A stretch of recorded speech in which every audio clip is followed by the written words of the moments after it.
David DeAngelis presents Believe in Yourself by Joseph Murphy. Digitally narrated using the voice of Edward Herman. This book teaches you how to transform your life through the art of believing. Each chapter is full of powerful practical psychology, showing you why man is belief expressed. Publisher's Preface. The story of Joseph will live forever. Joseph is divine imagination.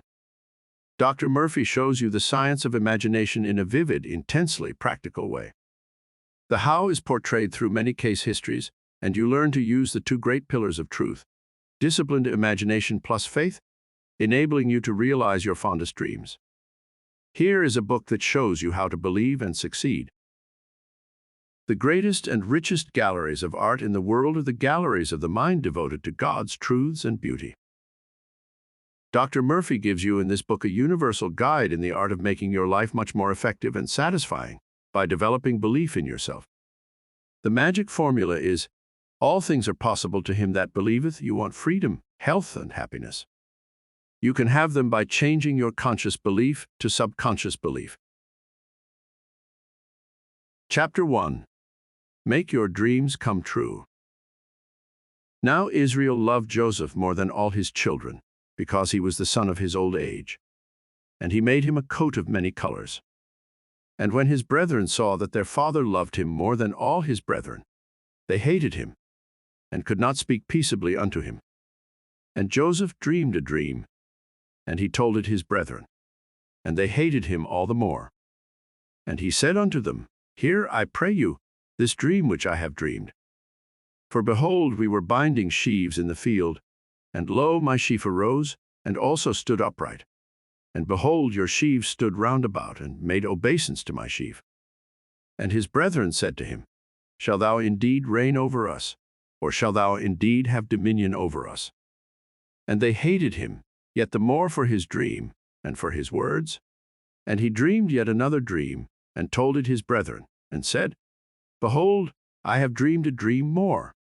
And behold, the sun and the moon and the 11 stars made obeisance to me. And he told it to his father and his brethren. And his father rebuked him, and said unto him, What is this dream that thou hast dreamed? Shall I and thy mother and thy brethren indeed come to bow down to thee to the earth? Genesis 37:3-10. Joseph in the Bible means disciplined or controlled imagination. It is one of the primal faculties of mind and has the power to project and clothe your ideas, giving them visibility on the screen of space. Israel loved Joseph. Israel is the spiritually awakened man who knows the power of controlled imagination. It is called the son of his old age. Son means expression. Old age infers wisdom and knowledge of the laws of mind. When you become familiar with the power of imagination, you will call it the son of your old age. Age is not the flight of years. It is really the dawn of wisdom and divine knowledge in you. Imagination is the mighty instrument used by great scientists, artists, physicists, inventors, architects, and mystics. When the world said, It is impossible. It can't be done, the man with imagination said. It is done? Through your imagination, you can also penetrate the depths of reality and reveal the secrets of nature. A great industrialist told me one time how he started in a small store. He said that I used to dream. Joseph was a dreamer of a large corporation with branches all over the country. He added that regularly and systematically he pictured in his mind the giant building, offices, factories, and stores, knowing that through the alchemy of the mind, he could weave the fabric out of which his dreams would be clothed. He prospered and began to attract to himself by a universal law of attraction the ideas, personnel, friends, money, and everything needed for the unfoldment of his ideal. He truly exercised and cultivated his imagination, and lived with these mental patterns in his mind until imagination clothed them in form. I liked particularly one comment which he made as follows: It is just as easy to imagine yourself successful as it is to imagine failure, and far more interesting. Joseph is a dreamer, and a dreamer of dreams. This means he has visions, images, and ideals in his mind, and knows that there is a creative power which responds to his mental pictures. The mental images we hold are developed in feeling. It is wisely said that all our senses are modifications of the one sense feeling. Troard says, feeling is the law, and the law is the feeling. Feeling is the fountainhead of power. We must charge our mental pictures with feeling in order to get results. We are told, Joseph dreamed a dream and told it to his brethren, and they hated him. Perhaps as you read this, you have a dream, an ideal, a plan, or purpose that you would like to accomplish. To hate is to reject in Bible language. The thoughts, feelings, beliefs, and opinions in your mind are your brethren which challenge you, belittle your dreams, and say to you, you can't. It is impossible. Forget it. Perhaps other thoughts come into your mind which scoff at your plan or ambition. You discover there is a quarrel in your mind with your own brethren. Opposition sets in. The way to handle the opposition in your mind is to detach your attention from sense evidence and appearance of things, and begin to think clearly and with interest about your goal or objective. When your mind is engaged on your goal or objective, you are using the creative law of mind, and it will come to pass. Lo, my sheaf arose, and also stood upright. And behold, your sheaves stood round about, and made obeisance to my sheaf. Lift your ideal or desire up in consciousness. Exalt it. Commit yourself wholeheartedly to it. Praise it. Give your attention, love, and devotion to your ideal. And as you continue to do this, all the fearful thoughts will make obeisance to your exalted state of mind. They will lose their power and disappear from the mind. Through your faculty to imagine the end result, you have control over any circumstance or condition. If you wish to bring about the realization of any wish, desire, or idea, form a mental picture of fulfillment in your mind. Constantly imagine the reality of your desire. In this way, you will actually compel it into being. What you imagine as true already exists in the next dimension of mind, and if you remain faithful to your ideal, it will one day objectify itself. The master architect within you will project on the screen of visibility what you impress on your mind. Joseph, imagination, wears a coat of many colors. A coat in the Bible is a psychological covering. Your psychological garments are the mental attitudes, moods, and feelings you entertain. The coat of many colors represent the many facets of the diamond, or your capacity to clothe any idea in form. You can imagine your friend who is poor living in the lap of luxury. You can see his face light up with joy, see his expression change, and a broad smile cross his lips. You can hear him tell you what you want to hear. You can see him exactly as you wish to see him. He is radiant, happy, prosperous, and successful. Your imagination is the coat of many colors. It can clothe and objectify any idea or desire. You can imagine abundance where lack is, peace where discord is, health where sickness is. His brethren said to him, "Shalt thou indeed reign over us?" Imagination is the first faculty and takes precedence over all the other powers or elements of consciousness. You have 12 faculties or brethren, but your imagination, when disciplined, enables you to collapse time and space and rise above all limitations. When you keep your imagination busy with noble, godlike concepts and ideas, you will find it is the most effective of all faculties in your spiritual ongoing. The phrase, Joseph is sold into Egypt, means that your concept or desire must be subjectified, Egypt first before it becomes objectified. Every concept must go down into Egypt, meaning into the subjective where the birth of ideas takes place. Out of Egypt have I called my son. Joseph is commander of Egypt, which tells you that imagination controls the whole conceptive realm. Whatever prison you may be in, whether it is the prison of fear, sickness, lack, or limitation of any kind, remember that Joseph is the commander in prison and can deliver you. You can imagine your freedom and continue to do so until it is subjectified. Then, after gestation, in the darkness the manifestation comes. Your prayer is answered. Consider for a moment a distinguished, talented architect. He can build a beautiful modern 20th century city in his mind, complete with superhighways, swimming pools, aquariums, parks, etc. He can construct in his mind the most beautiful palace that eye has ever seen. He can see the building in its entirety completely erected before he ever gives his plan to the builders. Where was the building? It was in his imagination. With your imagination, you can actually hear the invisible voice of your mother, even though she lives 10,000 miles from here. You can also see her clearly and as vividly as if she were present. This is the wonderful power you possess. You can develop and cultivate this power and become successful and prosperous. Haven't you heard the sales manager say, "I have to let John go because his attitude is wrong"? The business world knows the importance of right attitude. I remember many years ago having printed a small article on reincarnation. These pamphlets were on display on a book counter of a church where I lectured. In the beginning, very few of them were sold because the salesgirl was violently opposed to its contents. I explained to her the biblical meaning of reincarnation, the origin of the story, and what it was all about. She understood the contents of the drama and became enthusiastic about the booklets. They were all sold before my lecture series was completed. This was an instance of the importance of the right mental attitude. Your mental attitude means your mental reaction to people, circumstances, conditions, and objects in space. What is your relationship with your co-workers? Are you friendly with people, with animals, and with the universe in general?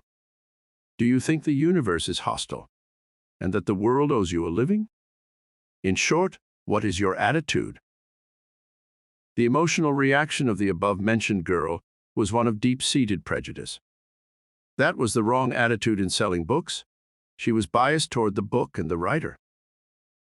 You can develop the right mental attitude when you realize that nothing externally can upset you or hurt you without your mental consent. You are the only thinker in your world. Consequently, nothing can move you to anger, grief, or sorrow without your mental consent. The suggestions that come to you from the outside have no power whatsoever, except you permit them to move you in thought negatively. Realize you are master of your thought world. Emotions follow thought. Hence, you are supreme in your own orbit. Do you permit others to influence you? Do you allow the headlines in the newspapers, or the gossip or criticism of others to upset you, or bring about mental depression? If you do, you must admit you are the cause of your own mood. You created your emotional reaction. Your attitude is wrong. Do you imagine evil of others? If you do, notice the emotion generated in your deeper self. It is negative and destructive to your health and prosperity. Circumstances can affect you only as you permit them. You can voluntarily and definitely change your attitude toward life and all things. You can become master of your fate and captain of your soul, subconscious mind. Through disciplined, directed, and controlled imagination, you can dominate and master your emotions and mental attitude in general. If you imagine, for example, that the other is mean, dishonest, and jealous, notice the emotion you evoked within yourself. Now reverse the situation. Begin to imagine the same girl or boy is honest, sincere, loving, and kind. Notice the reaction it calls forth in you. Are you not, therefore, master of your attitudes? In reality, the truth of the whole matter is that it is your real concept of God which determines your whole attitude toward life in general. Your dominant idea about God is your idea of life, for God is life. If you have the dominant idea or attitude that God is the spiritual power within you, responsive to your thought, and that, therefore, since your habitual thinking is constructive and harmonious, this power is guiding and prospering you in all ways, this dominant attitude will color everything. You will be looking at the world through the positive, affirmative attitude of mind. Your outlook will be positive, and you will have a joyous expectancy of the best. Many people have a gloomy, despondent outlook on life. They are sour, cynical, and cantankerous. This is due to the dominant, mental attitude which directs their reaction to everything. A person's mood of joy is usually short-lived, who is constantly singing the blues when something wonderful comes into his experience or that of his family. A young boy of 16 years going to high school said to me, "I am getting very poor grades. My memory is failing. I do not know what is the matter." The only thing wrong was his attitude. He adopted a new mental attitude by realizing how important his studies were in gaining entrance grades to college in order to become a lawyer. He began to pray scientifically. which is one of the quickest ways to change the mentality. In scientific prayer, we deal with a principle which responds to thought. This young man realized there was a spiritual power within him, and that it was the only cause and power. Furthermore, he began to claim that his memory was perfect, and that infinite intelligence constantly revealed to him everything he needed to know at all tunes everywhere. He began to radiate love and goodwill to the teachers and fellow students. This young man is now enjoying a greater freedom than he had known for several years. He constantly imagines the teachers and his mother congratulating him on all A's. It is imagining the desired results that have followed this change of attitude toward his studies. We have said previously that all our mental attitudes are conditioned by imagination. If you imagine, it is going to be a black day today, business is going to be very poor, that it is raining, no customers will come into your store, they have no money, etc., you will experience the result of your negative imagery. One time Trord was walking the streets of London, and he imagined he saw a snake on the street. Fear caused him to become semi-paralyzed.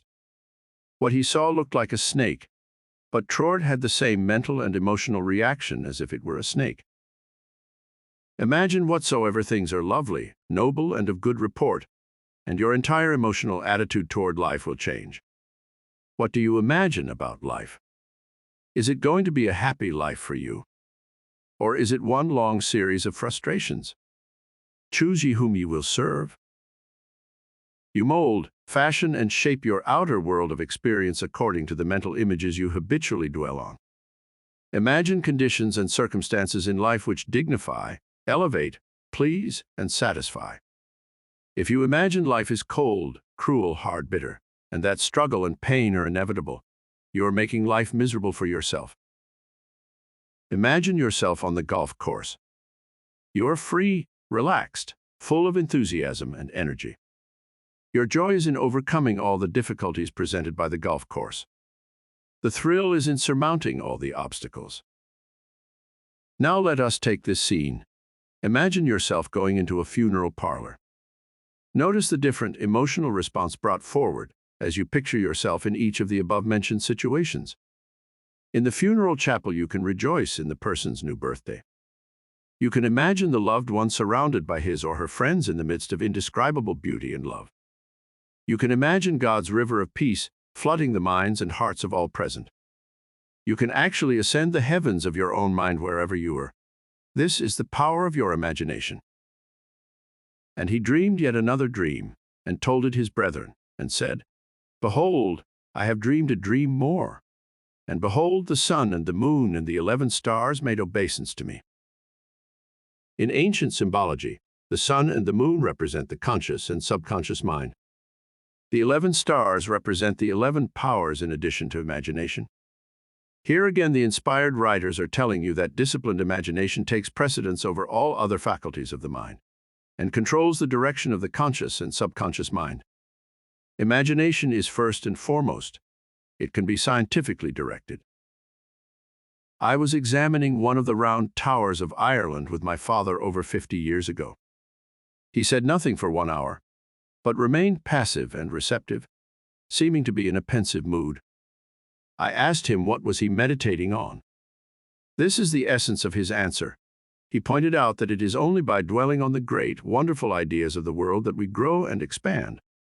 He contemplated the age of the stones in the tower. Then his imagination took him back to the quarries where stones were first formed. His imagination unclothed the stones. He saw with the interior eye the structure, the geological formation, the composition of the stone, and reduced it to the formless state. Finally, he imagined the oneness of the stones with all stones and with all life.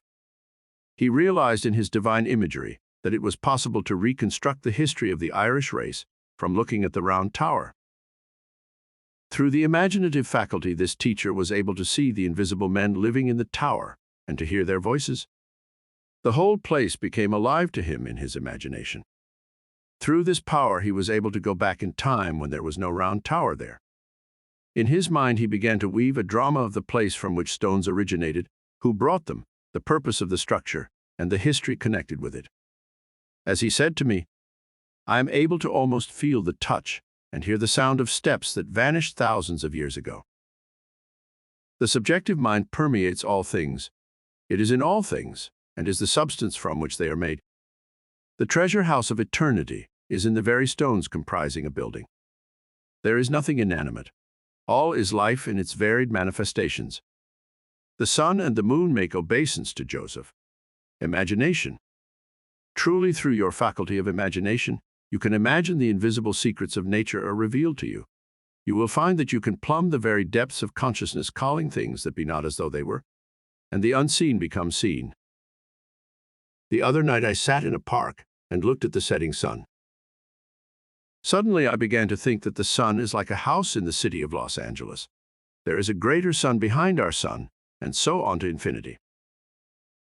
It staggers the imagination to ponder and meditate on the myriads of suns and solar galaxies extending into infinity beyond the Milky Way. This world is only a grain of sand in the infinite seashore. Instead of seeing the parts, let us look at the wholeness, the unity of all things.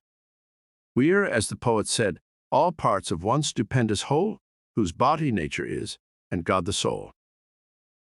It is really out of the imaginative mind of man all religions are born. Is it not out of the realm of imagination television, radio, radar, superjets, and all other modern inventions came? Your imagination is the treasure house of infinity, which releases to you all the precious jewels of music, art, poetry, and inventions. You can look at some ancient ruin, an old temple or pyramid, and reconstruct the records of the dead past. In the ruins of an old churchyard, you can also see a modern city resurrected in all its beauty and glory. You may be in a prison of want, lack, or behind stone bars. But in your imagination, you can find an undreamed of measure of freedom. Remember how Chico, the Parisian sewer cleaner, imagined and lived in a paradisiacal state of mind called the seventh heaven, even though he never saw the light of day. Bunyan in prison wrote the great masterpiece, Pilgrim's Progress. Milton, though blind, saw with the interior eye. His imagination made his brain a ball of fire, and he wrote Paradise Lost. In this way he brought some of God's paradise to all men everywhere. Imagination was Milton's spiritual eye, which enabled him to go about God's business, whereby he annihilated time, space, and matter, and brought forth the truths of the invisible presence and power. A genius is a man who is on rapport with his subconscious mind. He is able to tap this universal reservoir and receive answers to his problems. Thus, he does not have to work by the sweat of his brow. In the genius type of mind, the imaginative faculty is developed to a very high degree. All great poets and writers are gifted with a highly developed and cultivated imaginative faculty. I can now see Shakespeare listening to the old stories, fables, and myths of his day. I can also imagine him sitting down listing all these characters in the play in his mind, then clothing them one by one with hair, skin, muscle, bone, animating them, and making them so much alive that we think we are reading about ourselves. Use your imagination and go about your Father's business. Your Father's business is to let your wisdom, skill, knowledge, and ability come forth, and bless others as well as yourself. You are about your Father's business if you are operating a small store, and in your imagination, you feel you are operating a larger store, giving a greater measure of service to your fellow creature. If you are a writer of short stories, you can be about your Father's business. Create a story in your mind which teaches something about the Golden Rule, then pass that story and all its characters through your spiritualized and highly artistic mentality. Your article will be fascinating and intensely interesting to your public. The truth about man is always wonderful and beautiful. When writing a novel or story, we should be sure that we clothe truth in her garment of loveliness and beauty. You could now look at an acorn, and with your imaginative eye, construct a magnificent forest full of rivers, rivulets, and streams. You could people the forest with all kinds of life. Furthermore, you could hang a bough on every cloud. You could look at a desert and cause it to rejoice and blossom as a rose.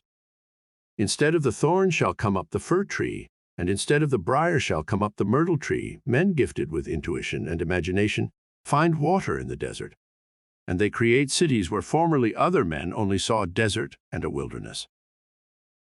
An architect of a city sees the buildings and fountains already in operation before he ever digs a well or builds a house. I will make the wilderness a pool of water, and the dry land springs of water. Long hours, hard labor, or burning the midnight oil will not produce a Milton, a Shakespeare, a Phidias, or a Beethoven. Men accomplish great things through quiet moments, imagining that the invisible things of him from the foundation of time are clearly visible. You can imagine the indescribable beauty of he who is being expressed on your canvas. And if you are a real artist in love with beauty, great beauty will come forth effortlessly. Moments of great inspiration will come to you. It will have nothing to do with perspiration or hard mental labor. In Greenwich Village, I met a poet who wrote beautiful poems. He had them printed on cards and sold them at Christmas time. Some of these poems were beautiful gems of spiritual love. He said when he got still, the words would come into his mind accompanied by a lovely scene. Flowers, people, and friends would come clearly into his mind. These images spoke to him. They told him their story. Oftentimes the complete poem, song, or lullaby would appear complete and ready in his mind without the slightest effort. His habit was to imagine he was writing beautiful poems which would stir the hearts of men. Shelley said poetry was an expression of the imagination. When the poet meditates on love and wishes to write on love, the invisible intelligence and wisdom within him stirs his mind, casts the spell of God's beauty over him, and awakens him to God's eternal love, so that his words become clothed with wisdom, truth, and beauty. The great musician is within. If it is your business to play music or compose music, be sure you are on your Father's business. Your Father's business is first of all to recognize God as the great musician. Then meditate, feel, pray, and know that the inner music sings or plays through you the song of God's love, and you will play like you never played before. Every invention of Edison's was first conceived in his imagination. The same was true of Tesla, another great inventor and scientist. I think it was Oliver Wendell Holmes who said we need three-story men who can idealize, imagine, and predict. I believe it was the capacity to imagine and dream that caused Ford to look forward to putting the world on wheels. Your capacity to imagine causes you and enables you to remove all barriers of time and space. You can reconstruct the past or contemplate the future thought through your inner eye. No wonder it says in Genesis, Israel loved Joseph's imagination more than all his brethren. Imagination, when disciplined, spiritualized, controlled, and directed, becomes the most exalted and noblest attribute of man. I was in conversation some years ago with a young chemist who stated that his superiors for years had tried to manufacture a certain German dye and failed. He was given the assignment when he went with them. As he commented, he did not know it could not be done, and synthesized the compound without any difficulty. They were amazed and wanted to know his secret. His answer was that he imagined he had the answer. Pressed further by his superiors, he said that he could clearly see the letters, answer, in blazing red color in his mind. Then he created a vacuum underneath the letters, knowing that as he imagined the chemical formula underneath the letters, the subconscious would fill it in. The third night he had a dream in which the complete formula and the technique of making the compound was clearly presented. Joseph's imagination is a dreamer and a dreamer of dreams. They conspired against him to slay him. And they said one to another, Behold, this dreamer cometh. Perhaps as you read these biblical quotations, there are thoughts of fear, doubt, and anxiety conspiring in your own mind to slay or kill that desire, ideal, or dream of yours. You look at conditions or circumstances, and fear arises in your mind. Yet there is the desire within you, which if realized would bring you peace and solve your problem. You must be like Joseph and become a practical dreamer. Decide to make your dreams come true. Withdraw and abstract your attention now from appearances of things and from sense evidence.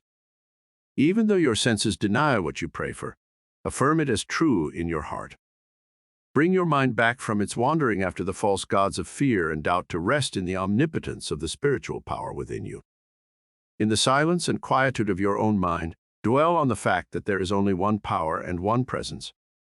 This power and presence is now responding to your thought as guidance, strength, peace, and nourishment for the soul. Give all your mental attention to recognizing the absolute sovereignty of the spiritual power, knowing that the God power has the answer, and is now showing you the way. Trust it, believe in it, and walk the earth in the light. Your prayer is already answered. All of us read the story of Columbus and his discovery of America. It was imagination that led him to his discovery. His imagination plus faith in a divine power led him on and brought him to victory. The sailors said to Columbus, "What shall we do when all hope is gone?" His reply was, "You shall say at break of day, sail on and on." Here is the key to prayer. Be faithful to the end, full of faith every step of the way, persisting to the end, knowing in your heart the end is secure, because you saw the end. Having seen and felt the end, as Troard said, you have willed the means to the realization of the end. Copernicus, through his vivid imagination, revealed how the earth revolved on its axis, causing the old astronomical theories to be cast in the discard. I think it would be a wonderful idea if all of us from time to time recast our ideas, checked up on our beliefs and opinions, and asked ourselves honestly, why do I believe that? Where did that opinion come from? Perhaps many ideas, theories, beliefs, and opinions which we hold are completely erroneous, and were accepted by us as true without any investigation whatever as to their truth or accuracy. Because our father and grandfather believed in a certain way is no reason why we should. One woman said to me that a certain idea she had must be true because her grandmother believed it. That is absurd. The race mind believes in many things which are not true. What came down from generation to generation is not necessarily valid or the final word and authority. The above-mentioned woman, who was honest and well-meaning, had a mind that was very touchy on psychological truths. She took everything in the Bible literally. This mind worked by prejudice, superstition, and opposed everything which was not in accord with her established beliefs, opinions, and preconceived notions. Our mind must be like a parachute. The latter opens up. If it does not, it isn't any good. Likewise, we must open our eyes and minds to new truths. We must hunger and thirst after new truth and new knowledge, enabling us to soar aloft above our problems on the wings of faith and understanding. The famous biologists, physicists, astronomers, and mathematicians of our day are men gifted with a vivid, scientific imagination. For instance, the Einstein theory of relativity existed first in his imagination. Archaeologists and paleontologists studying the tombs of ancient Egypt through their imaginative perception reconstruct ancient scenes. The dead past becomes alive and audible once more. Looking at the ancient ruins and the hieroglyphics thereon, the scientist tells us of an age when there was no language. Communication was done by grunts, groans, and signs. The scientist's imagination enables him to clothe this ancient temple with roofs and surround them with gardens, pools, and fountains. The fossil remains are clothed with eyes, sinews, and muscles, and they again walk and talk. The past becomes the living present, and we find in imagination there is no time or space. Through your imaginative faculty, you can be a companion of the most inspired writers of all time. I gave a lecture on the 21st chapter of Revelation some time ago in the Wilshire E. Bell Theater in Los Angeles to our Sunday audience. The previous night, while I was meditating on the inner meaning of the following verses, I intuitively and actually felt the presence and the intimate companionship of the mystic seer who wrote the inspired verses. And I, John, saw the holy city, New Jerusalem, coming down from God out of heaven, prepared as a bride adorned for her husband. And I heard a great voice out of heaven saying, "Behold, the tabernacle of God is with men, and he will dwell with them and be their God." Rev 21:2-2. Can't you now walk down the corridor of your own mind and there see, inwardly perceive, feel, and sense God's river of peace flowing through your mind? You are now in the holy city, your own mind, inhabited by such lovely people as bliss, joy, faith, harmony, love, and goodwill. Your mind is clothed with God's radiant beauty, and your mood is exalted, noble, and godlike. You are married mentally and spiritually to God and to all things good. You have on your wedding garment because you are in tune with the infinite, and God's eternal verities constantly impregnate your mind. In your imagination you sense and feel that you are the tabernacle of God, and that His Holy Spirit saturates and fills every part of your being. Your imagination now becomes seized with a divine frenzy. You become God-intoxicated, having received the divine antibody, the presence of God in the chamber of your heart. You can look at a rock, and out of that rock through divine imagination, you can reveal the Madonna and portray a vision of beauty and a joy forever. Never permit your imagination to be used negatively. Never distort or twist it. You can imagine sickness, accident, and loss and become a mental wreck. To imagine sickness and lack is to destroy your peace of mind, health, and happiness. On board ship one time I heard a passenger exclaim when looking at the setting sun, "I am so happy, I hope this lasts forever." How often have you seen a glorious sunrise? Perhaps you said, "I hope this lasts forever." Nothing in this transitory world lasts eternally. However, the truths of God last forever. Darkness follows night, but morning will come again. Twilight will also come. You do not want things to stand still. You do not want to stand still either, for there are new worlds within and without to conquer. Change eternal is at the root of all life. You do not want to remain in a rut. Problems are life's way of asking you for an answer. The greatest joy and satisfaction is in overcoming, in conquering. Life would become unbearable and unendurable if we did not experience change. We would be bored by the monotony of things. You meet with night and day, cold and heat, ebb and flow, summer and winter, hope and despair, success and failure. You find yourself moving through opposites. Through your power to imagine what you wish and to feel its reality subjectively is to reconcile the opposites and bring peace to the mind. In the midst of sorrow, grief, or the loss of a loved one, your imagination and faith, the two wings of the bird, take you aloft into the very bosom of God, your Father, where you find peace, solace, and divine rest for your soul. In your imagination you look into the very face or truth of God, and God wipes away all tears, and there shall be no more crying. All the mist and fog of the human mind dissolves in the sunshine of God's love. And God shall wipe away all tears from their eyes, and there shall be no more death, neither sorrow nor crying. Neither shall there be any more pain, for the former things are passed away. Behold, I make all things new. Rev 4:5. When the night is black, you see no way out. In example, when your problem is most acute, let your imagination be your savior. I will lift up mine eyes, imagination, unto the hills, from whence cometh my help. Psalms 121:1.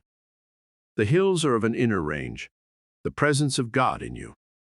When you seek guidance and inspiration, fix your eyes on the stars of God's truth, such as infinite intelligence leads and guides me, or divine wisdom floods my mind, and I am inspired from on high. There is a designer, an architect, and a weaver within you. It takes the fabric of your mind, your thoughts, feelings, and beliefs, and molds them into a pattern of life which brings you peace or discord, health or sickness. You can imagine a life which will take you up to the third heaven, where you will see unspeakable and unutterable things of God. Or through the distorted, morbid use of your imagination, you can sink to the depths of degradation. Man is the tabernacle of God, and no matter how low a man has sunk, the healing presence is there waiting to minister to him. It is within us waiting for us to call upon it. You can use your imagination in all business transactions in a wonderful way. Always imagine yourself in the other fellow's place. This tells you what to do. Imagine the other is expressing all that you long to see him express. See him as he ought to be, not as he appears to be. Perhaps he is surly, sarcastic, bitter, hostile. There may be many frustrated hopes and tragedies lurking in his mind. Imagine whatsoever things are lovely and of good report, and through your imagination you have covered him with the garment of God. God's world of ideals and God's infinite ideas are within him waiting to be born and released. You can say, if you wish, God waits to be born in him. You can open the door and kindle the fire of God's love in that man's heart, and perhaps the spark you lit will burst into a divine fire. The greatest and richest galleries of art in the world are the galleries of the mind devoted to God's truths and beauty. Leonardo da Vinci, through his gift of imagination, meditated on Jesus and the 12 disciples and what they meant.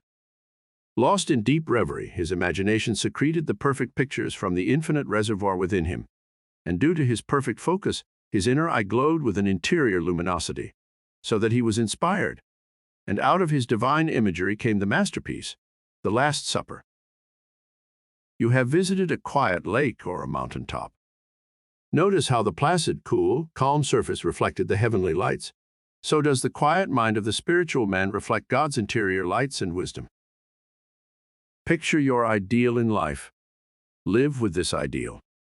Let the ideal captivate your imagination. Let the ideal thrill you. You will move in the direction of the ideal which governs your mind. The ideals of life are like the dew of heaven which move over the arid areas of man's mind, refreshing and invigorating him. The inspired writer's imagination was fired with truth when he wrote, "There is a river, the streams whereof shall make glad the city of God, the holy place of the tabernacles of the Most High." Psalms 46:4.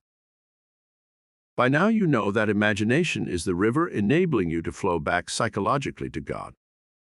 The streams and rivulets are your ideas and feelings, plus the emanation of love and goodwill that goes forth from you to all men everywhere. Man looks out into the world, and he sees sickness, chaos, and man's inhumanity to man.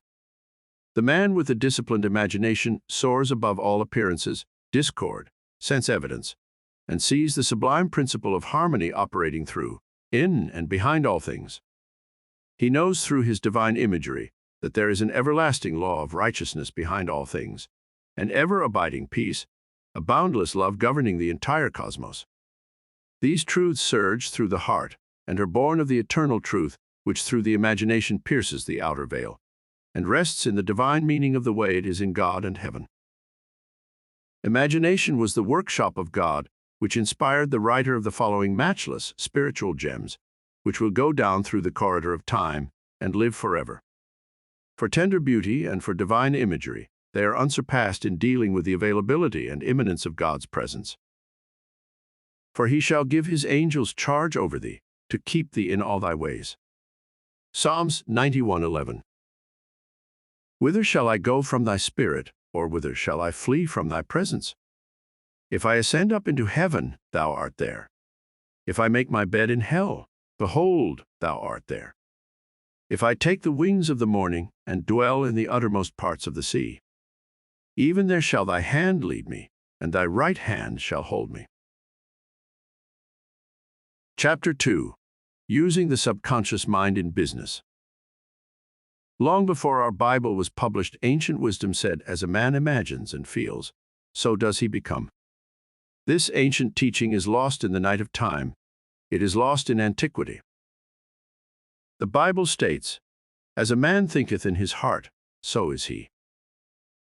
Legend relates that many thousands of years ago, the Chinese sages gathered together under the leadership of a great sage to discuss the fact that vast legends of brutal invaders were pillaging and plundering the land. The question to be resolved was, how shall we preserve the ancient wisdom from the destruction of the invaders? There were many suggestions. Some thought that the ancient scrolls and symbols should be buried in the Himalayan mountains. Others suggested that the wisdom be deposited in monasteries in Tibet. Still others pointed out that the sacred temples of India were the ideal places for the preservation of the wisdom of their God. The chief sage was silent during the entire discussion. In fact, he went to sleep in the midst of their talk and snored loudly, much to their dismay. He awakened in a little while and said, "Tao God gave me the answer, and it is this: we will order the great pictorial artists of China, men gifted with divine imagination, which is the workshop of God, and tell them what we wish to accomplish. We will initiate them into the mysteries of truth. They will portray or depict in picture form the great truths which shall be preserved for all time, and for countless generations yet unborn. When they are finished with the dramatization of the great truths, powers, qualities, and attributes of God through a series of picture cards. We will tell the world about a new game that has been originated. Men throughout the world for all time will use them as a game of chance, not knowing that through this simple device, they are preserving the sacred teaching for all generations. This was the origin of our own deck of cards. The ancient Chinese sage, according to the legend, added, if all the sacred writings were destroyed, they could again be resurrected at any time through the symbolic teachings and inner meanings of the various designs on the playing cards. Imagination clothes all ideas and gives them form. These artists, through the divine artistry of imagination, clothed all these ideas with pictorial form. In the act of imagination, that which is hidden in your deeper self is made manifest. By imagination, what exists in latency or is asleep within you is given form in thought. We contemplate that which hitherto had been unrevealed. Let us take some simple examples.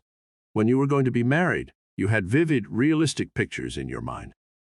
With your power of imagination, you saw the minister or priest. You heard him pronounce the words. You saw the flowers, the church, and you heard the music. You imagined the ring on your finger, and you traveled through your imagination on your honeymoon to Niagara or Europe. All this was performed by your imagination. Likewise, before graduation, you had a beautiful, scenic drama taking place in your mind. You had clothed all your ideas about graduation in form. You imagined the professor or the president of the college giving you your diploma. You saw all the students dressed in gowns. You heard your mother or father or your girlfriend congratulate you. You felt the embrace and the kiss. It was all real, dramatic, exciting, and wonderful. Images appeared freely in your mind as if from nowhere. But you know and must admit there was and is an internal creator with power to mold all these forms which you saw in your mind and endow them with life, motion, and voice. These images said to you, "For you only we live." A young man said to me in the army before he was discharged, "I see my mother clearly. I can now imagine her welcome. I see the old home. Father is smoking a pipe. My sister is feeding the dogs. I can see every mark and corner of that home. I can even hear their voices." Where do all these vivid pictures come from? Keats said that there is an ancestral wisdom in man, and we can, if we wish, drink of that old wine of heaven. The Spirit or God in you is the real basis of imagination. Once in an examination in London, I did not know the answer to an important question. I got still and quiet and said over and over again slowly, meditating in a relaxed way, "God reveals the answer." In the meantime, I went on answering the other questions which were easy. We know that when you relax the conscious mind, the subjective wisdom rises to the fore. In a short while the picture of the answer came clearly into my mind. It was there in words like a page of a book with the entire answer written out as a graph in the mind. A mightier wisdom than that of my conscious mind or intellect spoke through me. I had a very religious schoolboy about 14 years old come to me. Whenever he had a problem, he said to me that he would imagine Jesus was talking to him, giving him the answer to his problem, and telling him what to do. His mother was very ill. This boy was highly imaginative. He read the story of Jesus healing the woman with fever. My little friend related to me, "Last night I imagined Jesus saying to me, 'Go thy way. Thy mother is made whole.'" He made that drama of the mind so real, vivid, and intense that due to his faith and belief, he convinced himself of the truth of what he heard subjectively. His mother was completely healed, yet she was considered at that time hopeless and beyond medical help. Being a student of the laws of mind, you know what happened. He galvanized himself into the feeling of being one with his image, and according to his faith or conviction, was it done unto him. There is only one mind and one healing presence. As the boy changed his conviction about his mother and felt her perfect health, the idea of perfect health was resurrected in her mind simultaneously. He did not know anything about spiritual healing or the power of imagination. He operated the law unconsciously and believed in his own mind that Jesus was actually talking to him. Then, according to his belief, was it done unto him. To believe something is to accept it as true. This is why Paracelsus said in the 16th century, "Whether the object of your belief be true or false, you will get the same results. There is only one spiritual, healing principle, and one process of healing called faith. According to your faith is it done unto you." There are many processes, methods, and techniques of healing, and all of them get results, not because of the particular technique or method, but because of imagination and faith in the particular process. They are all tapping the one source of healing, which is God. The infinite healing presence permeates all things and is omnipresent. The voodoo doctor with his incantations gets results. So does the kahuna of Hawaii with his ministrations, the various branches of New Thought, Christian Science, the Nancy School of Medicine, osteopathy, etc., get healings. All these schools of thought are meeting levels of consciousness and are doing good. Any method or process which alleviates human misery, pain, and distress is good. Many churches practice laying on of hands, others make novenas and visit shrines. All are benefited according to their mental acceptance or belief. When you are willing to stand alone with God and cease completely giving power to external things, when you no longer give power to the phenomenalistic world, which means to make a world of effect a cause, when all your allegiance is given to the spiritual power within you, realizing it as the only presence and the only cause, you will not need any props of any kind. The living intelligence which made your body will respond immediately to your faith and understanding, and you will have an instantaneous spiritual healing. If you are not at that level of consciousness where you can grow a tooth through prayer, the obvious thing to do is to go see a dentist. Pray for him and for a perfect, divine oral adjustment. As long as you believe in external causes, you will seek external remedies. To illustrate further the power of imagination, I will tell you of a close relative of mine who had tuberculosis. His lungs were badly diseased. His son decided to heal his father. He came home to Perth, Western Australia, where his father lived, and said to him that he had met a monk who sold him a piece of the true cross, and that he gave him the equivalent of $500 for it. This young man had picked up a splinter of wood off the sidewalk, went to a jeweler's and had it set in a ring so that it looked real. He told his father that many were healed just by touching the ring or the cross. He inflamed and fired his father's imagination to the point that the old gentleman snatched the ring from him, placed it over his chest, prayed silently, and went to sleep. In the morning he was healed. All the clinic's tests were negative. You know, of course, it was not the splinter of wood from the sidewalk that healed him. It was his imagination aroused to an intense degree, plus the confident expectancy of a perfect imagination was joined to faith or subjective feeling, and the union of the two brought about the healing.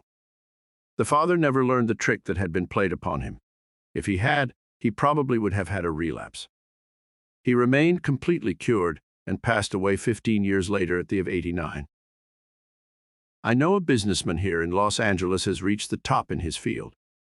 He told me for 30 years the most important decisions he made were based on his imaginary conversation with Paul. I asked him to elaborate, and he remarked that few people in the business world realize the wonderful guidance and counsel they could receive by dramatizing in their imagination that they were receiving counsel from the writers or great seers of the Bible. I will quote this successful executive as accurately as I can. Many times my decisions might have prospered the company or plunged it into bankruptcy. I vacillated, wavered, got high blood pressure and heart disease. One day the idea came to me, why not ask Jesus or Paul? I loved the epistles of Paul, so when an important decision was to be made, I would imagine Paul was saying to me, "Your decision is perfect. It will bless your organization. Bless you, my son.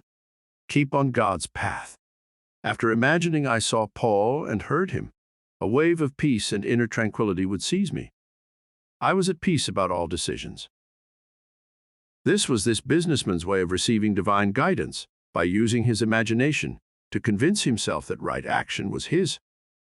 There is only one principle of intelligence in this world. All that is really necessary is to say and believe, God is guiding me now, and there is only right action in my life. The mind, as Troard tells you, works like a syllogism. If your premise is correct, the conclusion or result will correspond.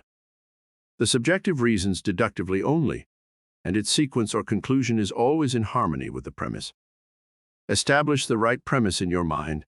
You will be subjectively compelled to right action. Inner movement of the mind is action.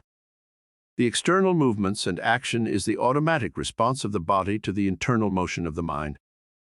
Hearing a friend or associate congratulate you on your wonderful decision will induce the movement of right action in your life. The man who used St. Paul to impregnate his mind with the belief of right action was using the one eternal principle of intelligence. His technique of arriving at that place in his mind does not really matter. Goethe used his imagination wisely when confronted with difficulties and predicaments. His biographers point out that he was accustomed to fill many hours quietly holding imaginary conversations. It is well known that his custom was to imagine one of his friends before him in a chair answering in the right way. In other words, if he were concerned over any problems, he imagined his friend was giving him the right or appropriate answer, accompanied with the usual gestures, tonal qualities of the voice, making the entire imaginary scene as real and vivid as possible. I was very well acquainted with a stockbroker in New York City who used to attend my classes at Steinway Hall there. His method of solving financial difficulties was very simple. He would have mental, imaginary conversations with a multimillionaire banker friend of his who used to congratulate him on his wise and sound judgment and compliment him on his purchase of the right stocks. He used to dramatize this imaginary conversation until he had psychologically fixed it as a form of belief in his mind. Mr. Nichols, Ouspensky's student, used to say, "Watch your inner talking and let it agree with your aim." This broker's inner talking or speech certainly agreed with his aim to make sound investments for himself and his clients. He told me his main purpose in his business life was to make money for others and to see them prosper financially by his wise counsel. It is quite obvious he was using the laws of mind constructively. Prayer is a habit. This broker regularly and at frequent intervals during the day returned to the mental image in his mind. He made it a deep, subjective pattern. That which is embodied subjectively is objectively expressed. It is the sustained mental picture which is developed in the dark house of the mind. Run your mental movie often. Get into the habit of flashing it on the screen of your mind frequently. After a while, it will become a definite, habitual pattern. The inner movie which you have seen with your mind's eye shall be made manifest openly. He calleth things that be not as though they were, and the unseen become seen. Many people solve their dilemmas and problems by the play of their imagination, knowing that whatever they imagine and feel as true will and must come to pass. Some time ago, a certain young woman was involved in a complicated lawsuit which had persisted for 5 years. There was one postponement after another, with no solution in sight. At my suggestion, she began to dramatize as vividly as possible, her lawyer having an animated discussion with her regarding the outcome. She would ask him questions, and he would answer her appropriately. Then she condensed the whole thing down to a simple phrase, as suggested years ago by the French School of Mental Therapeutics. She had him repeat it over and over again to her. The phrase, she said, was, "There has been a perfect, harmonious solution. The whole case is settled outside court." She kept looking at the mental picture whenever she had a spare moment. While in a restaurant for a cup of coffee, she ran the mental movie with gestures, voice, and sound equipment. She could imagine easily the sound of his voice, smile, and mannerism. She ran the movie so often, it became a subjective pattern, a regular train track.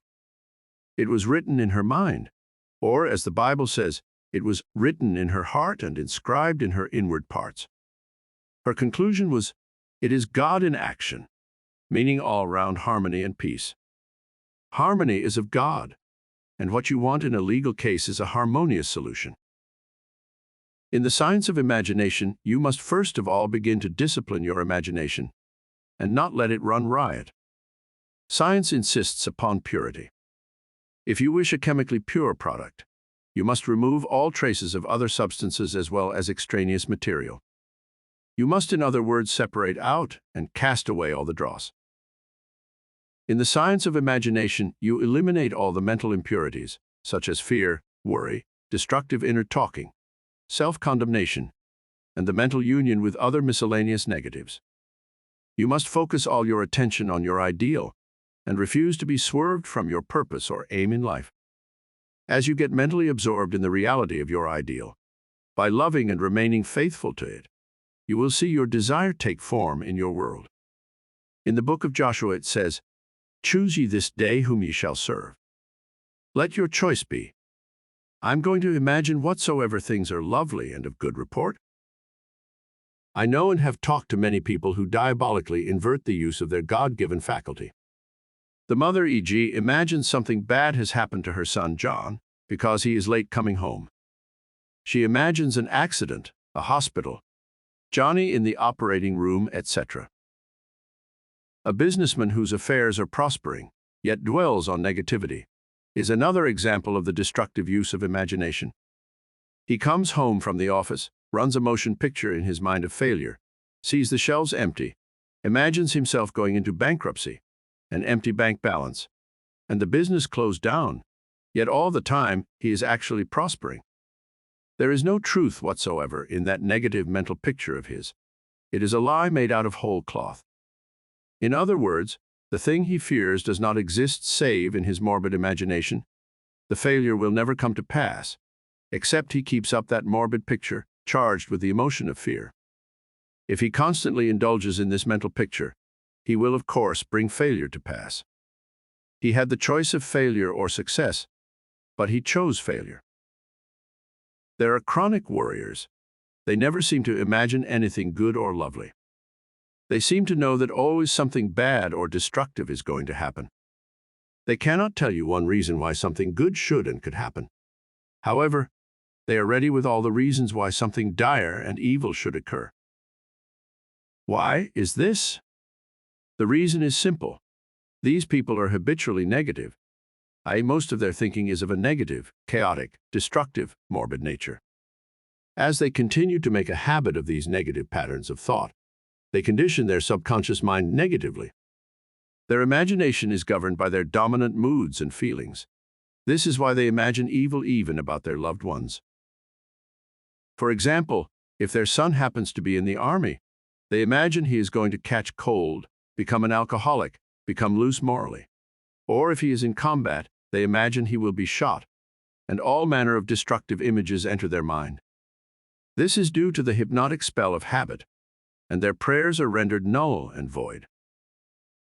Make a choice now. Begin to think constructively and harmoniously.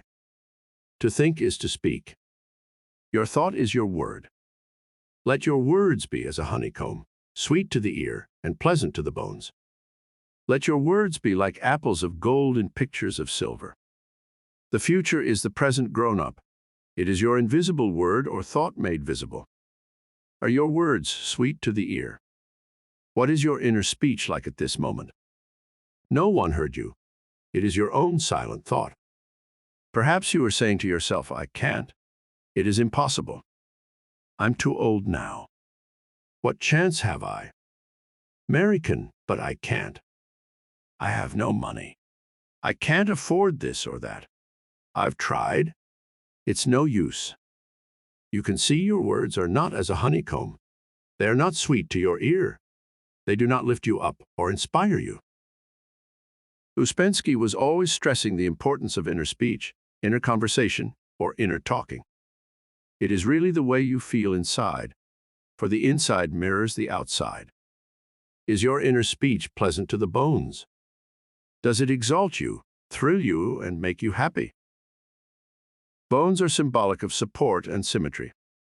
Let your inner talking sustain and strengthen you. But the word is very nigh unto thee, in thy mouth and in thy heart, that thou mayest do it. See, I have set before thee this day life and good, and death and evil. Decree now, and say it meaningly, from this moment forward I will admit to my mind for mental consumption only those ideas and thoughts which heal, bless, inspire, and strengthen me. Let your words from now on be as apples of gold in pictures of silver. An apple is a delicious fruit.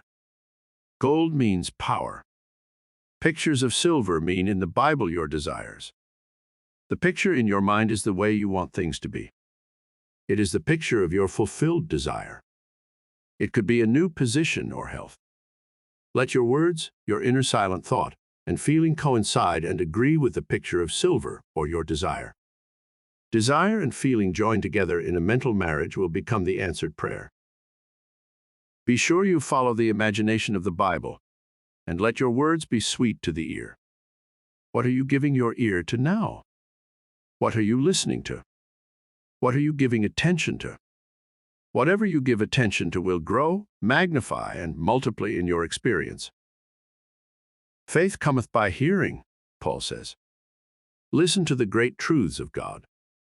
Listen to the voice of God. What language does he speak in? It is not Gaelic, French, Italian, but the universal language or mood of love, peace, joy, harmony, faith, confidence, and goodwill. Give your ear to these qualities and potencies of God. Mentally eat of these qualities, and as you continue to do so, you will be conditioned to those positive, enduring qualities, and the law of love will govern you. You have heard this oft-repeated quotation, "Man is made in the image and likeness of God." This means your mind is God's mind, as there is only one mind. Your spirit is God's spirit, and you create in exactly the same way, and through the same law as God creates. Your individual world, i.e., experiences, conditions, circumstances, environment, as well as your physical health, financial states, social life, etc., is made out of your own mental images and after your own likeness. Like attracts like. Your world is a mirror reflecting back to you your inner world of thought, feeling, beliefs, and inner conversation. If you begin to imagine evil powers working against you, or that there is a jinx following you, or that other forces and people are working against you, there will be a response of your deeper mind to correspond with these negative pictures and fears in your mind. Therefore, you will begin to say that everything is against you, or that the stars are opposed to you, or you will blame karma, your past lives, or some demon. Truly, the only sin is ignorance. Pain is not a punishment. It is the consequence of the misuse of your inner power. Come back to the one truth and realize that there is only one spiritual power, and it functions through the thoughts and images of your mind. The problems, vexations, and strife are due to the fact that man has actually wandered away after false gods of fear and error. He must return to the center, the God presence within. Affirm now the sovereignty and authority of this spiritual power within you, the principle of all life. Claim divine guidance, strength, nourishment, and peace, and this power will respond accordingly. I will now proceed to point out how you may definitely and positively convey an idea or mental image to your subconscious mind. The conscious mind of man is personal and selective. It chooses, selects, weighs, analyzes, dissects, and investigates. It is capable of inductive and deductive reasoning. The subjective or subconscious mind is subject to the conscious mind. It might be called a servant of the conscious mind. The subconscious obeys the order of the conscious mind. Your conscious thought has power. The power you are acquainted with is thought. Back of your thought is mind, spirit, or God. Focused, directed thoughts reach the subjective levels. They must be of a certain degree of intensity. Intensity is acquired by concentration. To concentrate is to come back to the center and contemplate the infinite power within you, which lies stretched in smiling repose. To concentrate properly, you still the wheels of your mind and enter into a quiet, relaxed mental state.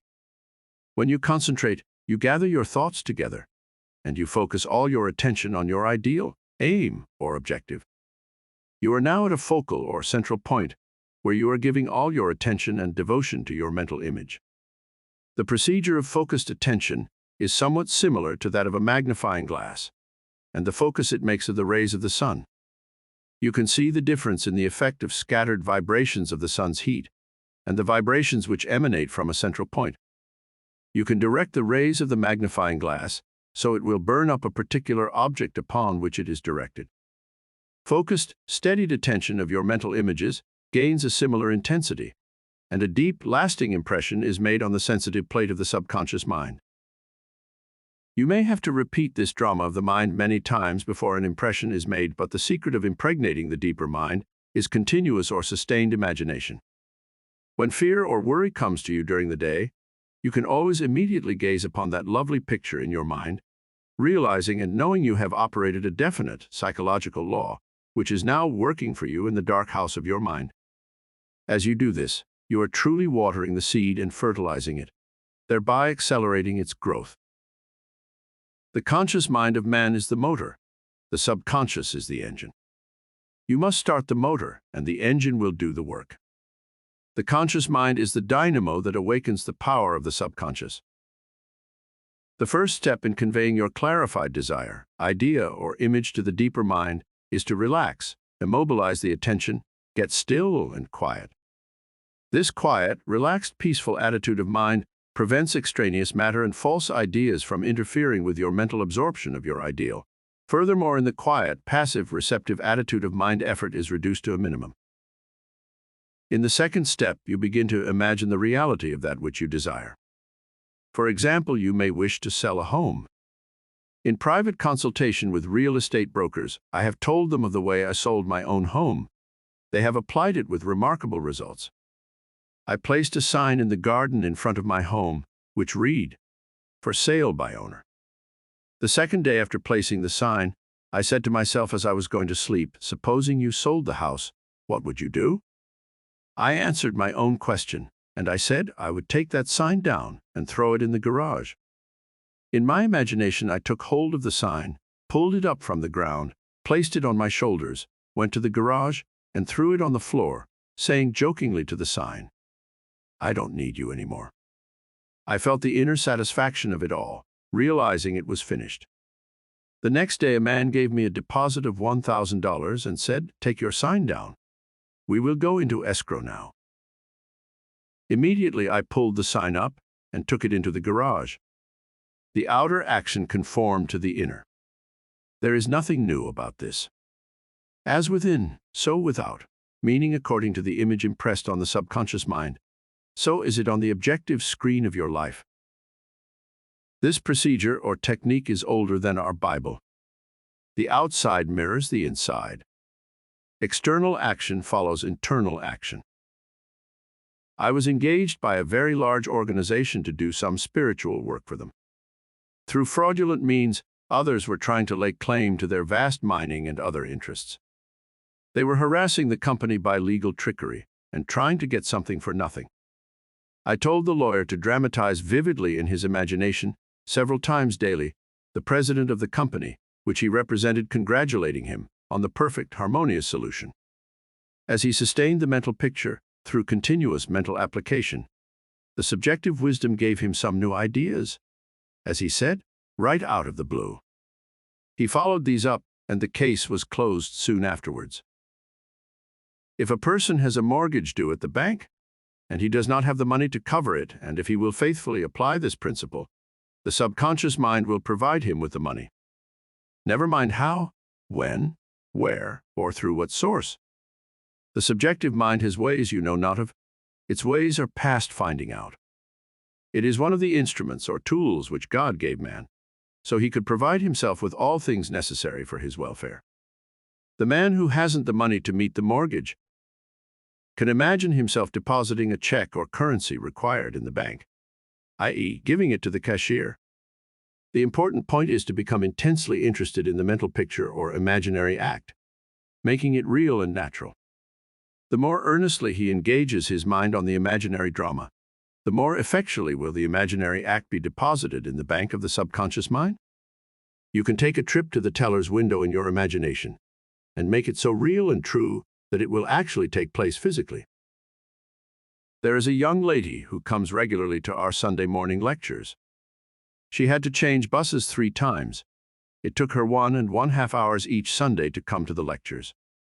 In the sermon, I told how a young man prayed for a car and received one. She went home and experimented as follows. Here is her letter in part published by her permission. Dear Dr. Murphy, this is how I received a Cadillac. I wanted one to come to the lectures on Sunday and Tuesdays. In my imagination, I went through the identical process I would go through if I were actually driving a car. I went to the showroom, and the salesman took me for a ride in one. I also drove it several blocks. I claimed the Cadillac car as my own over and over again. I kept the mental picture of getting into the car, driving it, feeling the upholstery, etc., consistently for over 2 weeks. Last Sunday I drove to your meeting in a Cadillac. My uncle in Inglewood passed away, left me his Cadillac and his entire estate. If you are saying now, I do not know of any way to get the money to pay off the mortgage, do not worry about it. To worry means to strangle. Realize there is a power inherent within you, which can provide you with everything you need when you call upon it. You can decree now with feeling and conviction, my house is free from all debt, and wealth flows to me in avalanches of abundance. Do not question the manner in which the answer to your prayer will come. You will do the obvious things necessary, knowing that the subconscious intelligence is directing all your steps, for it knows everything necessary for the fulfillment of your desires. You can imagine also a letter from the mortgage company informing you that you are paid up. Rejoice in that image, and live with that imaginary letter in your mind until it becomes a conviction. Become convinced now that there is a power within you capable of bringing what you imagine and feel as true into manifestation. Sitting idly by, daydreaming and imagining the things you would like to possess will not attract them to you. You must know and believe that you are operating a law of mind. Become convinced of your God-given power to use your mind constructively to bring into manifestation the thing you desire. Know what you want. The subconscious mind will carry out the idea, because you have a definite, clear-cut concept of what you wish to possess. Imagine clearly the fulfillment of your desire. Then you are giving the subconscious something definite to act upon. The subconscious mind is the film upon which the picture is impressed. The subconscious develops the picture and sends it back to you in a material, objectified form. The camera is you consciously imagining the realization of your desire through focused attention. As you do this in a relaxed, happy mood, the picture is cast on the sensitive film of the subconscious mind. You need also a time exposure. It may be 2 or 3 minutes or longer depending on your temperament, feeling, and understanding. The important thing to remember is that it is not so much the time as the quality of your consciousness, degree of feeling, or faith.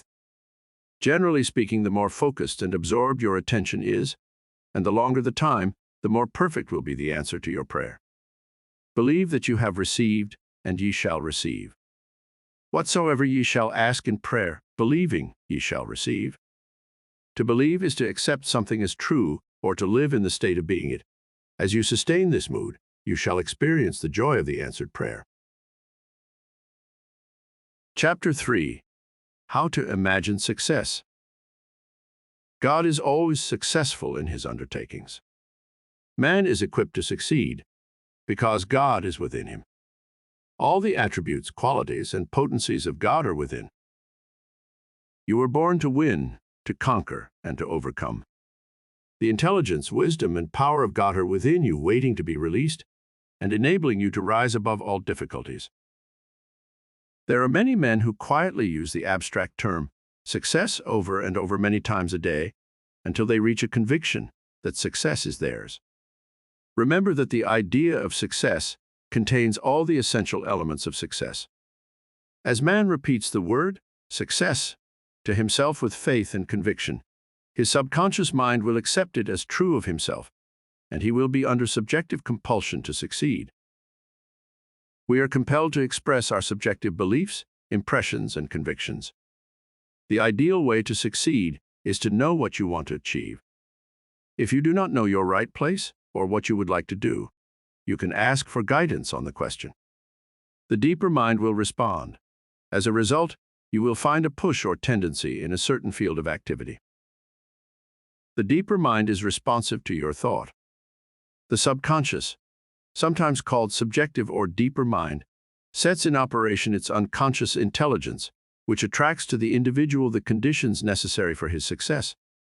Man should make it a special point to do the thing he loves to do. When you are happy in your endeavor, you are a success. Accept the fact that you have an inner creative power. Let this be a positive conviction. This infinite power is responsive and reactive to your thought. To know, understand, and apply this principle causes doubt, fear, and worry to gradually disappear. If a man dwells on the thought, for example, of failure, the thought of failure attracts failure. The subconscious takes the thought of failure as his request and proceeds to make it manifest in his experience, because he indulges in the mental practice of conceiving failure. The subconscious mind is impersonal and non-selective. A business friend of mine, a tailor by trade, has a favorite saying, "All I ever do is add. I never subtract." He means success is a plus sign. Add to your growth, wealth, power, knowledge, faith, and wisdom. Life is addition. Death is subtraction. You add to your life by imagining whatsoever things are true, lovely, noble, and godlike. Imagine and feel yourself successful, and you must become successful. You are never a slave to circumstances, environment, or conditions. You are master of conditions. You can become a victim of conditions by mentally acquiescing to things as they are. As you change your mind, you change conditions. A movie actor told me once that he had very little education, but he had a dream as a boy of being a successful movie actor. Out in the field mowing hay, or driving the cows home, or even when milking them, he said, I would constantly imagine I saw my name in big lights in a large theatre. I kept this up for years until finally I ran away from home, got extra jobs in the motion picture field, and the day came when I saw my name in great big lights, as I did when a boy. Then he added, I know the power of sustained imagination to bring success. What does success imply to you? You want undoubtedly to be successful in your relationship with others. You wish to be outstanding in your chosen work or profession. You wish to possess a beautiful home and all the money you need to live comfortably and happily. You want to be successful in your prayers and in your contact with the universal power within you. Imagine yourself doing the thing you long to do and possessing the things you long to possess. Become imaginative. Mentally participate in the reality of the successful state. Enter into that state of consciousness frequently. Make a habit of it. Then you will find you will be guided to do everything necessary for the realization of your dream. Go to sleep feeling successful every night and perfectly satisfied. You will succeed eventually in implanting the idea of success in your subconscious mind.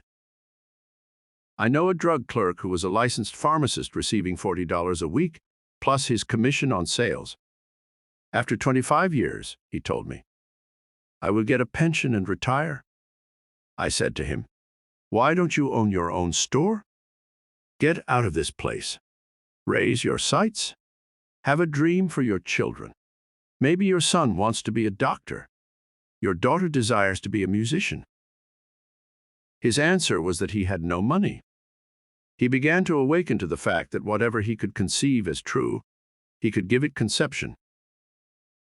The first step toward your goal is the birth of the idea in the mind, and the second step is the manifestation of the idea. He began to imagine he was in his own store.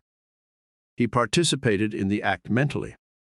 He arranged the bottles, dispensed prescriptions, imagined several clerks in the store waiting on customers. He visualized a big bank balance. Mentally, he worked in that imaginary store. Like a good actor, he lived the role. Act as though I am, and I will be.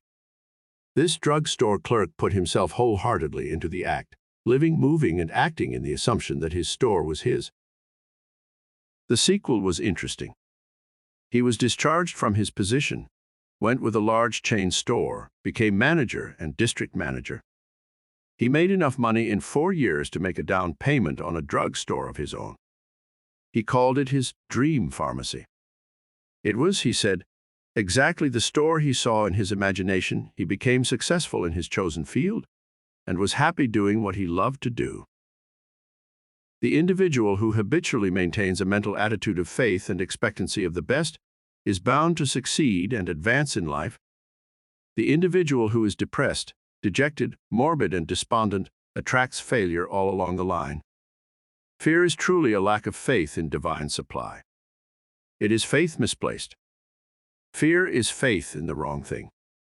Fear is a belief in lack, or that man's good is being withheld from him. Son, thou art ever with me, and all that I hath is thine. All things you need are in the invisible. It could be said that all things needed are in the abstract. You must desire to be greater than you are in order to advance in life. Desire comes first, followed by a recognition of the power within you, enabling you to manifest what you want.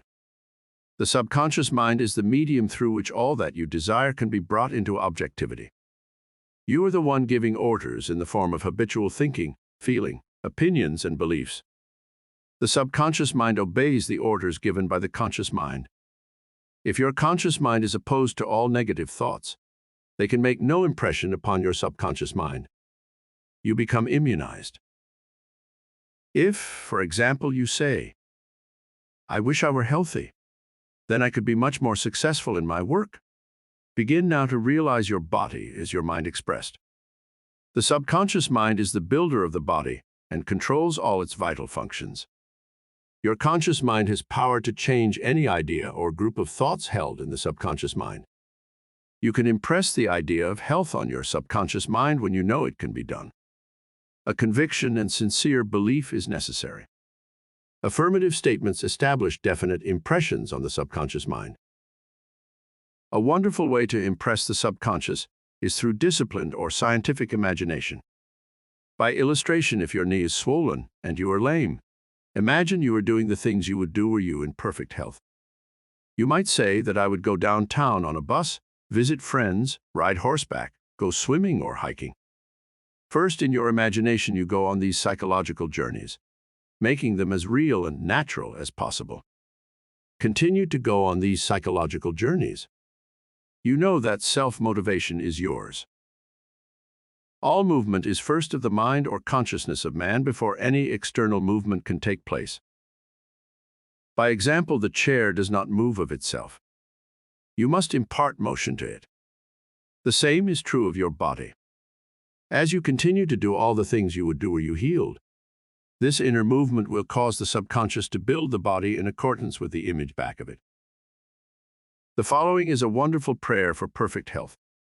A minister I knew in South Africa applied this prayer and healed himself. Several times a day he would affirm slowly and quietly, first making certain he was completely relaxed mentally and physically. The perfection of God is now being expressed through me. The idea of health is now filling my subconscious mind. The image God has of me is a perfect image, and my subconscious mind recreates my body in perfect accordance to the perfect image held in the mind of God. This is a simple, easy way of conveying the idea of perfect health to your subconscious mind. You can develop confidence by knowing and realizing that nothing can prevent you from achieving success. Develop a certainty in your mind that this inner power can be called upon to overcome all obstacles. There must be an assurance and determination on your part that you can achieve and accomplish what you set out to do. This positive, affirmative attitude constitutes confidence. You have heard the biblical expression, "According to your faith is it done unto you." Faith in God is the realization that there is only one spiritual power which is omnipresent, omniscient, omnipotent, all love, all light, all beauty, all life, and an ever-present help in time of trouble.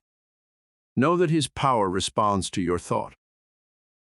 Cease looking upon God as some being living in the skies with a long beard. God is the essence of man. God is the life of man. We cannot comprehend all of God, for the finite mind cannot comprehend the infinite on toto. For example, your conscious and subconscious mind are projections of God. They are working tools.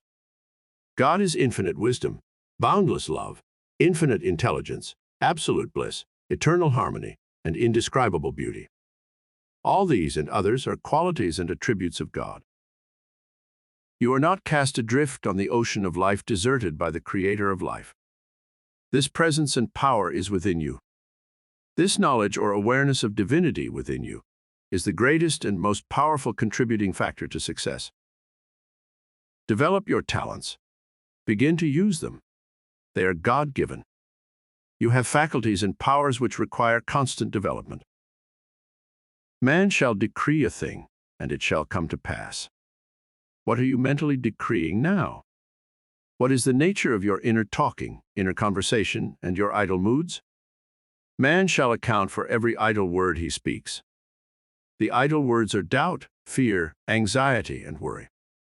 If these are present, You are not giving definite, positive orders to your subconscious mind because there is no definite impression made as to what you wish to bring to pass. Fear and worry cause confusion in the conscious mind. This creates confusion in the subconscious mind, and nothing happens but confusion in man's affairs. Continue to trust in the divine power, and that which you desire will come to you in some manner. Have faith in God, in the divine power, in His divine love, and His overshadowing presence always watching over you, and you will become invincible. Trust in the Lord and do good, so shalt thou dwell in the land, and verily thou shalt be fed. This recording of Believe in Yourself by Joseph Murphy was presented by David De Angelis. Sound recording copyright 2022 and produced by Deep Send Limited 2022.